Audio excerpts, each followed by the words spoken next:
With coronavirus cases dropping, it feels like we may be making our way out of the pandemic, where Southern Nevada's economy stands at this point in time. Plus, Henderson as a tourist destination, how the city is making a play for more visitors and business.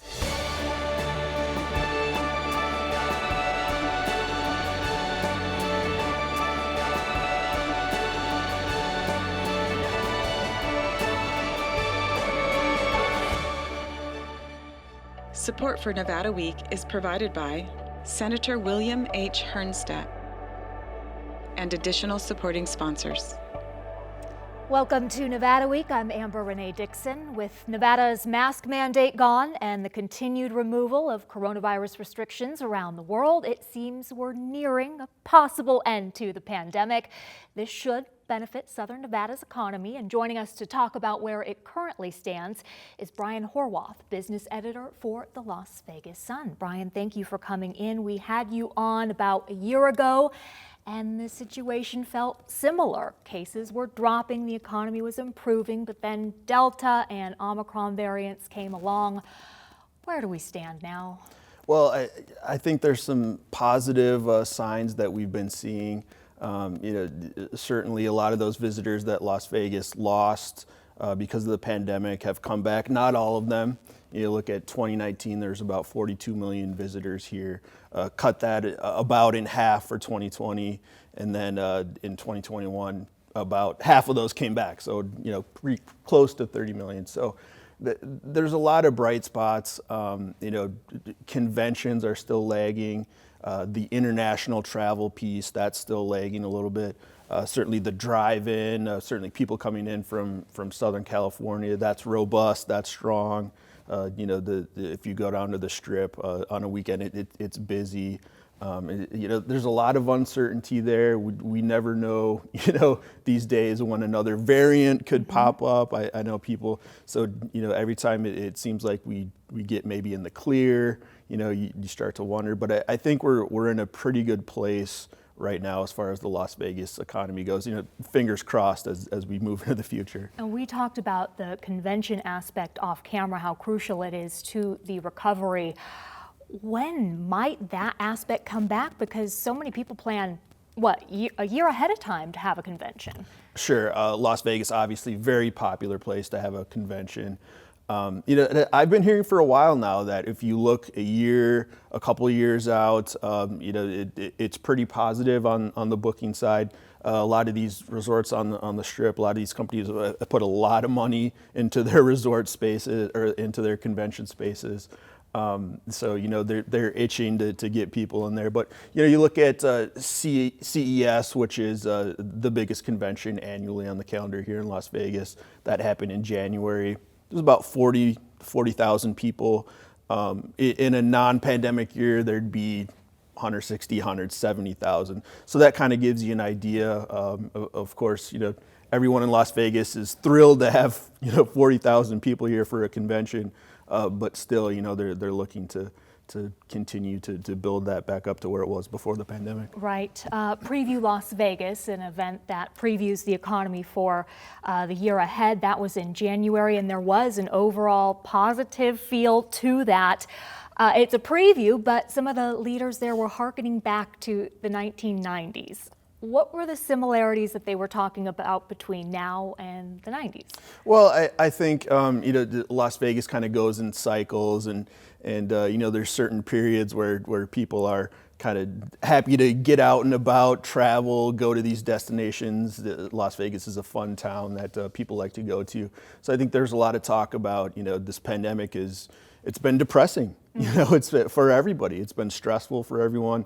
So when people are, when they're comfortable, when they feel like they can get out and travel again, Las Vegas, there's a lot of confidence that Las Vegas is one of those places where people want to get out, have a good time. So I think there's some optimism there. At Preview Las Vegas, there's a lot of talk about Las Vegas being the sports capital of the world, the entertainment piece, we kind of have that down. There's a big push to be kind of that sports entertainment place, destination where you want to go. There's a lot of talk about that. There's a lot of money going in that direction. You talk about the Super Bowl and all these different events, the new Raider Stadium, Allegiant Stadium. So, I think looking forward, that's one piece that tourism folks here want to really focus on, is that sports aspect. The sports is what's giving them a lot of positivity. And also, Steve Hill of the Las Vegas Convention and Visitors Authority, about the 1990s, was saying there was a boom back then of new resorts, Luxor, Excalibur, Bellagio, and now are we seeing similar things like with Resorts World opening in Circle Las Vegas? Yeah, absolutely. Resorts World, a massive facility. Right. You're talking about a huge complex that opened just recently, and people have been excited about going there. Really, if you look at that north end of the Strip, you have Resorts World, the new Las Vegas Convention Center space, which was about $1 billion, and of course Fountain Blue, which is hopefully going to open in October of 2023. There's a lot going on that North Strip. If you look back in the 90s, there's kind of the South Strip was kind of the place to be, or Luxor, like you said, and Mandalay Bay. So it's interesting kind of how things, the South Strip is still a hustling, bustling place, especially with Allegiant Stadium there. But it's certainly interesting. Everyone's always excited about a new resort opening in Las Vegas. I know Circle Las Vegas, which is downtown, not on the Strip, but close enough. It's bridging the gap Sure. between the two. How positive are you, or confident are you that the Strip, the North Las Vegas Strip is going to finally come together with properties like Fountain Blue that have had issues? Yeah, I mean, everybody sees that building. You drive down the Strip. It's a big, blue glass building. It stands out, and people have been talking about it for years, starts and stops and what's going to happen. It looks like this time there's a good chance that it is going to happen. Koch Industries, there's a lot of financial backing there for the property. Some folks who certainly have done it before on the resort side who are getting ready to open this property in about a year and a half. The other piece, though, is employment. It's hard to find people nowadays. That's almost any industry across the board. And, if you're opening a resort, you're going to have to find those employees. There's a lot of competition out there, of course, partly because of the pandemic and people being out of work, but certainly you're going to have to find that workforce. That's going to be a challenge for anybody. You wrote a really great article that was about the new president of Fountain Blue, and he stressed the treatment of employees. Did you take anything away from that as far as, hey, he's trying to get employees? Yeah, I think employers are having to really recruit these days. There's a lot of competition out there. You look at the Palms, which is set to open later this spring. That's owned by a tribal company, San Manuel, out of California. They're looking to hire 1,000 people. So it's a challenge for anyone. You have to kind of. It's definitely a job seekers market right now. Their job seekers are kind of in the driver's seat. So you got to do what you have to do, whatever that is, to attract people into your operation.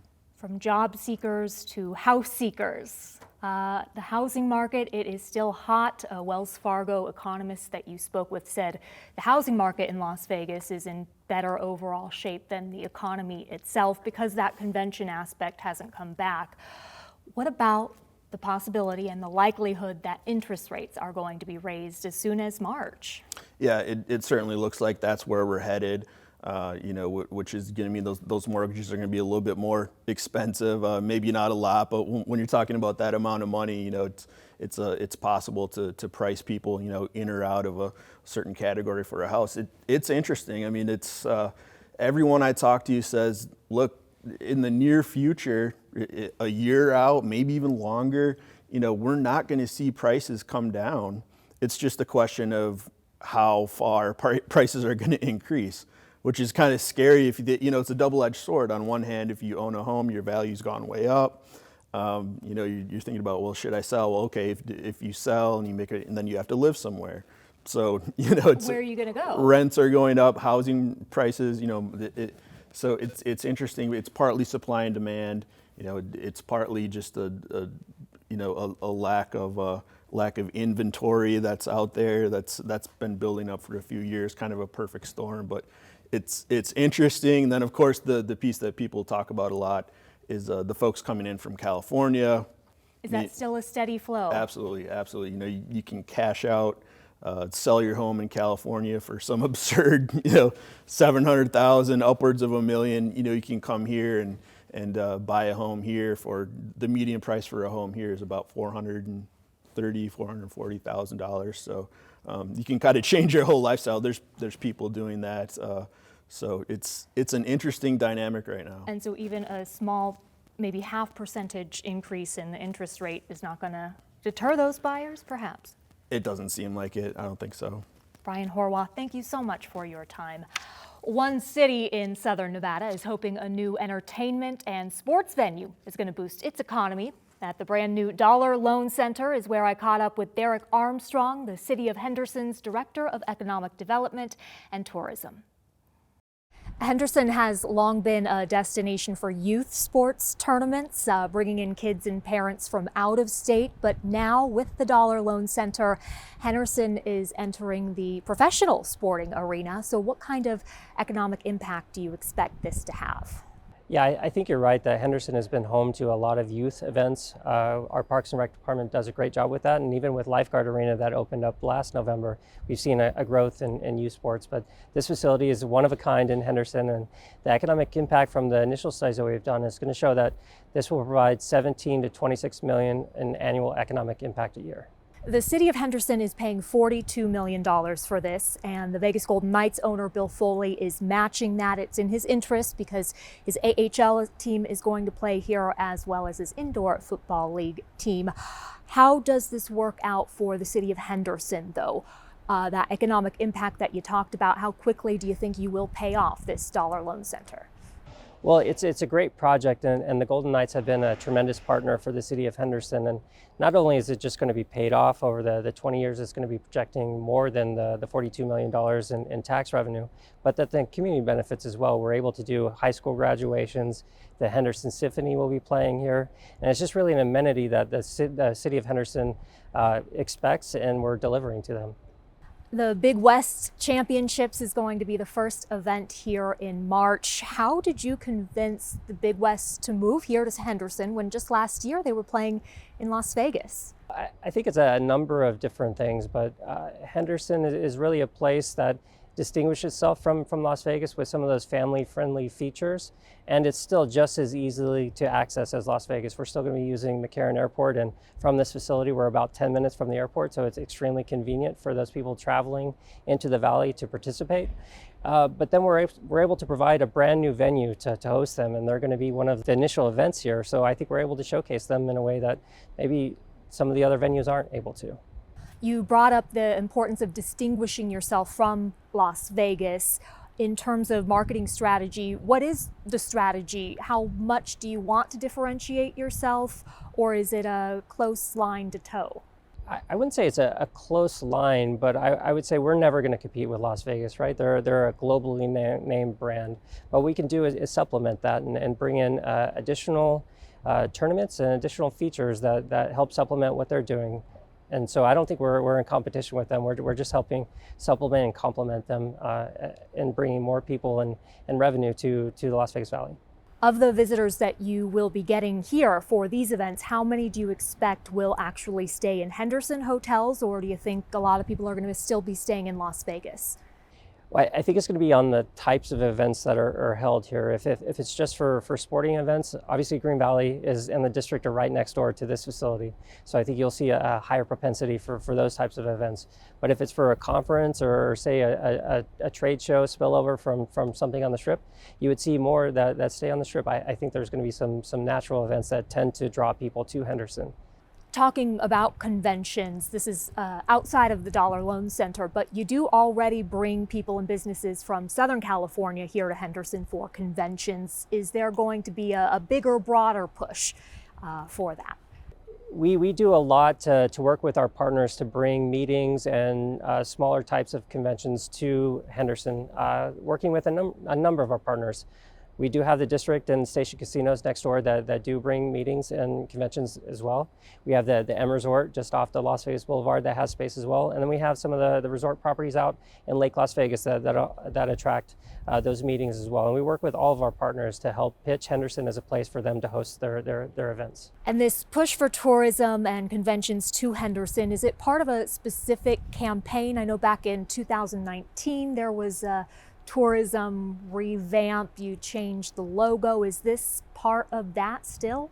We do specifically target Southern California as a region because I think a lot of people from Southern California want an excuse to come up here, so we're happy to host them. I think the mayor and city council have done a great job in helping promote the city and bring other things to light about the city. We have the Raiders, whose home is in Henderson now, and every report with them starts with Henderson, Nevada. So I think that we're growing as a brand and as a community, and I think more and more people are recognizing Henderson outside of the Valley. At the beginning of this month, the NFL Pro Bowl was in Las Vegas, and I was leafing through the digital program for it, and 2 pages in, I see a full-page ad for the city of Henderson, advertising, bringing tourism to Henderson.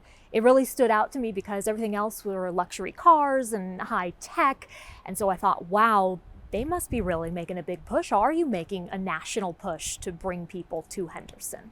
Well, I think we're picking where we think we can move the needle. Obviously, the Pro Bowl is a unique event where we're going to have a lot of eyes that aren't normally in the Valley, looking at the Valley with, the Pro Bowl and some of those other partners that we do now have international brands here, working with the Raiders and some of those other organizations, the Golden Knights. We're able to have a reach that we didn't have before, and we're excited to be able to utilize that to help get more people to Henderson. I understand there may have been conversations with an airline to promote Henderson. We've had conversations with a lot of unique propositions to do advertising, and we evaluate those as they come. We could likely do a whole other interview on the economic development of Henderson outside of tourism. I mean, Amazon has a distribution center here. The Raiders have their training facility here. The Aces are building their training facility right next door. When you were working with the Nevada Governor's Office of Economic Development, you helped bring Google, a $600 million data center, to Henderson. And then you recently broke ground on a training center with the College of Southern Nevada to train people in manufacturing jobs.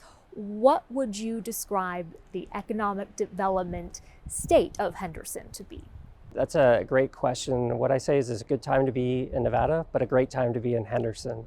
And I think that's a pitch that resonates with a lot of companies and what they're seeing, how we're dealing with them, and how we're able to move very quickly for a government to meet their needs.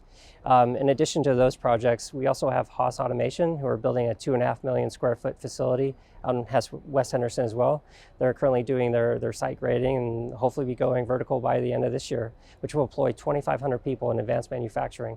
So a huge push to diversify Henderson and Southern Nevada's economy, which has really been the effort of the city's leadership, mayor and council and staff alike. So I'm excited. It's a great place to be. There's a lot of great things happening, and I think momentum builds on momentum. And as companies are seeing what's happening here, they're checking out Henderson more and more. So we're really excited about the future. And part of your job is bringing business to Henderson, but on another level, you may need to fill business needs here. And is there a specific business that you would still like to see in Henderson? Is there a need? Well, I think that as the city matures, there's different needs that present itself. And overall, the business system is an ecosystem. You need those large businesses to come in and provide opportunities for small businesses. You also have to grow an entrepreneur network and making sure that you're providing opportunities for homegrown businesses to succeed and thrive as well. So as we move forward, I think you'll continue to see growth in healthcare. That's a huge need for the Valley, and we're working on that as a target industry.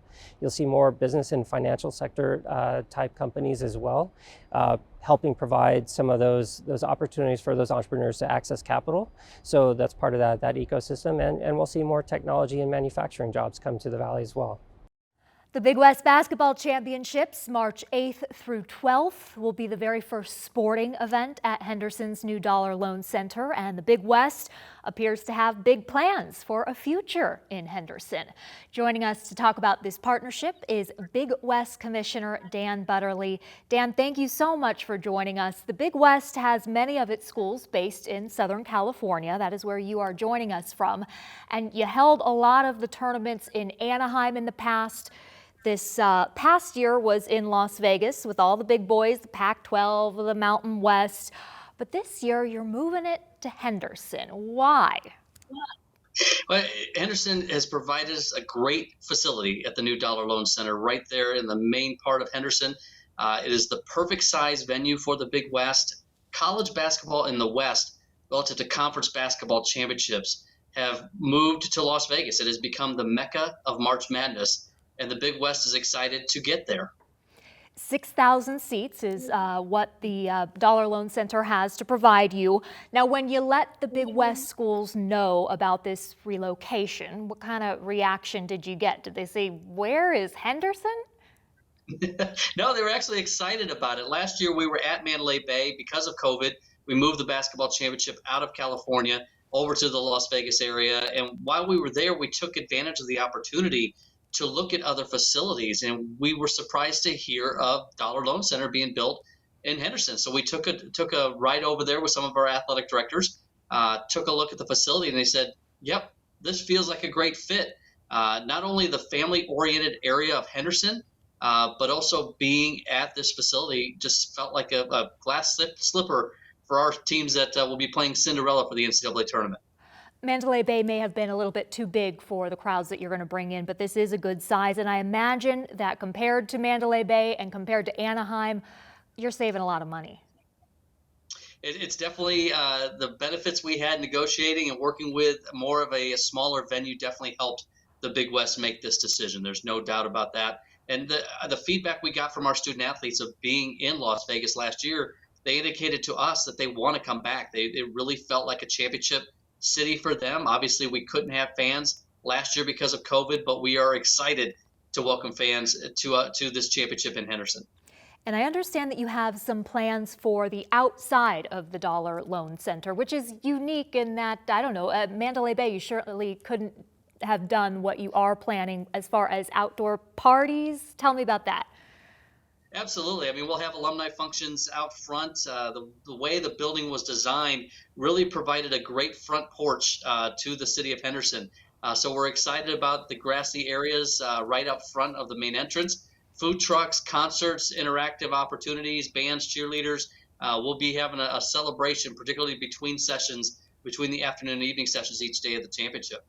How many of the people that are coming to the tournament do you expect are actually going to stay in Henderson, or might a lot of them be staying in Las Vegas and traveling? Well, once we announced the championship was coming to Henderson, we started tracking on hotel room availability, started immediately contacting our teams and indicating to them they need to book their hotel rooms as soon as possible. And we're happy to announce that a lot of the hotel rooms in Henderson have been sold out our championship week. So I'm hopeful that that's fans coming over to Henderson as part of our championship, but I know Henderson's a great destination for conventions as well. Are you going to be staying in Henderson? Oh, I'm staying right across the street from the Dollar Loan Center. Absolutely. So excited about what Henderson offers to us. The great restaurants, the shopping, the nightlife after games, as well as obviously championship basketball. You are such a big fan of Henderson that the Big West has become part of the Henderson Chamber of Commerce. Does that indicate you have long-term plans for Henderson?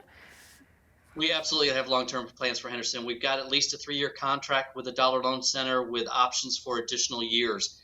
Everybody I seem to have worked with during my days at the Mountain West running the basketball championships there for over 20 years, a lot of the people that worked the scores table or volunteered at that championship lived in Henderson. So when this opportunity came up to be in Henderson, know that a lot of people that I've worked with live and work near there. It was really exciting to say Henderson's our championship city. What are some of the other benefits that Henderson and the Dollar Loan Center provide that Anaheim and Las Vegas did not? I think, obviously the size of the building is much more beneficial to the Big West. 6,000 seats seems to fit our membership very well. We're going to bring California cool with a splash of Hawaii to the Henderson area. I think also the proximity to numerous flights at McCarran International Airport from the Big West, not only from Hawaii, but obviously Northern California and Southern California, where our institutions are. They can get to Las Vegas nonstop. And then obviously you've got Las Vegas as well. So those individuals that want to go over to the Las Vegas Strip, it's only 15 minutes away from the facility. So it offers a lot for us and for the Big West and our teams. Provides them a great opportunity to stay at some great properties, eat at some great restaurants, all right there in Henderson without having to go over to the Las Vegas area. And you are certainly excited about having the tournament in Henderson, but this is a symbiotic relationship. Why should Henderson be happy to have you? I think more than anything, we claim this as Henderson's basketball championship. This is NCAA tournament basketball in the city of Henderson, and we are planning to be a member of this Henderson family for a very long time. We're looking at other opportunities to bring events to Henderson. We want this to be a Big West city.